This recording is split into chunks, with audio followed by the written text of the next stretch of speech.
யோவான் இயேசுவை தன்னிடத்தில் வரக்கண்டு, இதோ உலகத்தின் பாவத்தை சுமந்து தீர்க்கிற தேவ ஆட்டுக்குட்டி, எனக்கு பின் ஒருவர் வருகிறார், அவர் எனக்கு முன் இருந்தபடியால் என்னிலும் மேன்மை உள்ளவர் என்று நான் சொன்னேனே, அவர் இவர்தான். நானும் இவரை அறியாதிருந்தேன். இவர் இஸ்ரவேலுக்கு வெளிப்படும் பொருட்டாக நான் ஜலத்தினாலே ஞானஸ்நானம் கொடுக்க வந்தேன் என்றான்.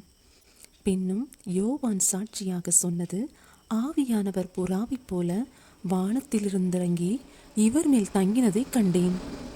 நானும் இவரை அறியாதிருந்தேன். ஆனாலும் ஜலத்தினால் ஞானஸ்நானம் கொடுக்கும்படி என்னை அனுப்பினவர், ஆவியானவர் இறங்கி யார் மேல் தங்குவதை நீ காண்பாயோ அவரே பரிசுத்த ஆவியினால் ஞானஸ்நானம் கொடுக்கிறவர் என்று எனக்கு சொல்லியிருந்தார். அந்தபடியே நான் கண்டு இவரே தேவனுடைய குமாரன் என்று சாட்சி கொடுத்து வருகிறேன் என்றான்.